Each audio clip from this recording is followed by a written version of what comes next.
Hey, it's Friday, October 29th. Let's talk PlayStation.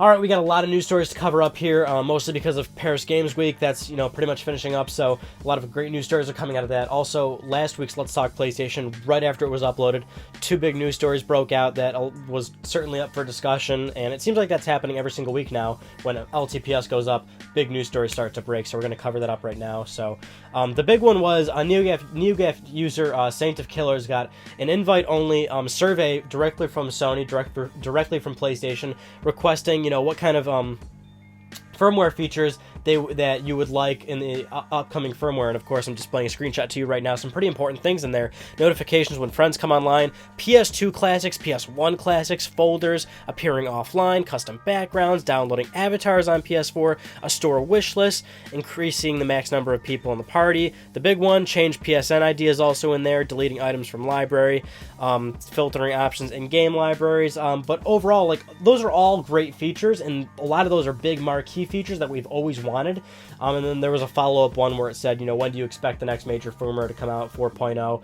and there's a bunch of listed dates, which is also kind of a silly question to ask, because naturally many people would want the firmware to come out pretty quickly, but I guess they're asking, when do you expect it to come out, in a more fair question, a more fair answer. So, but this survey is very telling, because it goes back to that Ryan on Gaming topic that we just had 2 weeks ago, which was petitions for games and online campaigns. And in that video, I told you guys, especially with Sony and even Microsoft, they do listen.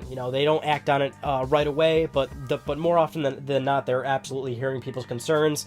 And this is another situation where Sony absolutely hears what people are saying. They know you want all these things. It's just absurdly upsetting that they take this long to incorporate a lot of these features. I mean, something as simple as friend notifications were initially on PlayStation 3 from the very beginning, and we're 2 years into PS4 and we still don't have something like that. So it's disappointing, but Sony does hear people's requests. Now, specifically on PSN ID changes, which we all want very much, we always ask Sony why. Please, can we have it? So after Paris Games Week, Shuhei was answering a couple of questions on Twitter, and he answered this directly about PSN name changes, and he pretty much flat out said, we don't even know if we can do it, which this isn't the first time he said this. There's been a number of other interviews where Shuhei has commented on this, saying that we're not sure if we can do it. He said, that we have engineers looking into it, basically, and what this always tells us is that when the network infrastructure was made on PlayStation 3, how many years ago, 8 years ago, something like that, the network and the infrastructure just apparently wasn't built properly to incorporate some sort of feature like this in the future. That's just kind of like how I'm seeing it, because obviously Sony's a corporation. They want to make money off of you. Why wouldn't they charge you money to do something as simple as changing your ID? That's free money. But the fact that they can't do it, and the fact that they keep telling you, we're not sure if we can do it, pretty much tells us that there is some serious, weird network infrastructure that is keeping them from doing this. Which, that's not to excuse Sony, but I guess that's why we still don't have this feature. And it sucks. I mean, really, because I feel for the people that, made their PSN IDs when they were 16 or something, and it's something ridiculous like Ape Killer 7600, screw my dad, weird shit like that, right? You want to get rid of that, and it sucks because you can't transfer your trophies and your purchases and things. The other big major news story, which tons of gaming websites and tons of other YouTubers were really grabbing onto this one, is kind of clickbait, and I can't fucking stand when this happens. But so basically, Sony Computer Entertainment Executive Vice President Masayasu Ito, I hope I'm saying his name right, commented a little bit about how they could possibly do an enhanced PlayStation 4 down the road, something that is 4K capable, basically. So the Blu-ray drive inside the PlayStation 4 right now currently doesn't support 4K video. They would have to upgrade that so that it reads 3 layers of the Blu-ray discs that support that kind of definition, basically.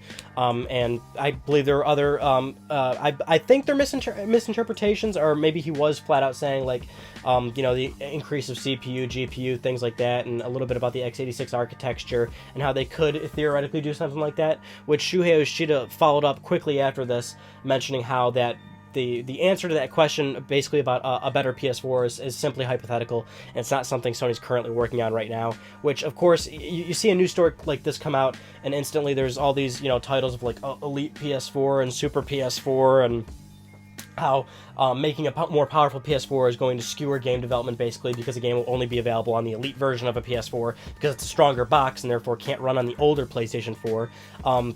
Things like that, right? That's what this news story pretty much broke out. And the thing is, that essentially is what the answer was, that it was very hypothetical. This isn't something that Sony can really do, unless they're going to do it in the veins of what I've always been preaching, which is consoles should at some point turn into a situation where it's like mobile phones, where they can run, they're constantly upgraded every year, and games will consistently play on all versions. It's just that the game is going to scale accordingly to like whatever, PlayStation hardware, Xbox hardware that you put the game into, something like that, which, as far as we know, the PlayStation 4 is not in any way, shape, or form designed for.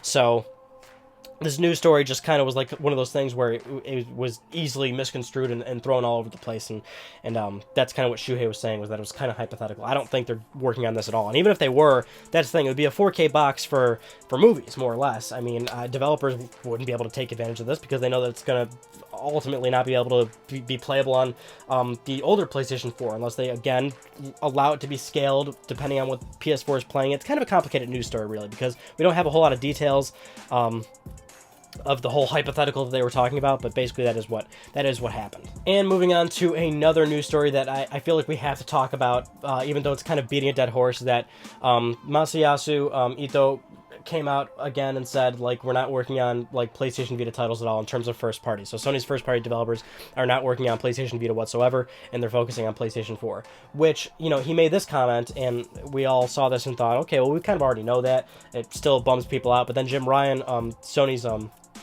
Sony Europe's Jim Ryan followed up saying that's not necessarily true. We're just not working on AAA titles. The first-party developers are still working on smaller-scale Vita games, but they're not doing anything in terms of Uncharted or Killzone, which we also kind of knew.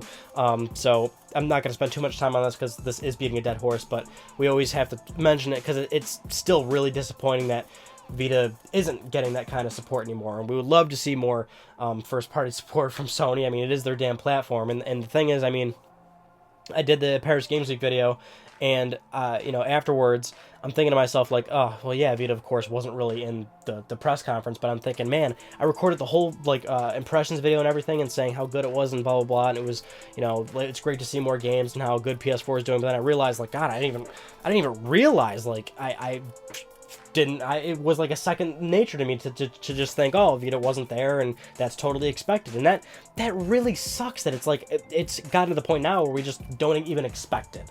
It would be nice to see at some point down the road, Sony just does like a little U-turn and says, oh, hey, and here's all this Vita stuff, right? Here's, we're going to slash some prices, here's a new firmware with a lot of cool new features and stuff. I mean, we all want to see it, and we're not going to be, I still don't expect it anytime soon. It sucks, dude, because I love Vita. I do. And it's a great platform, and it's just, that's all you can do is just sit here and complain, basically. Anyway, one thing that came out this week was Wishlist on PlayStation. So, or specifically, I was going to say PS4 for a second, but not really.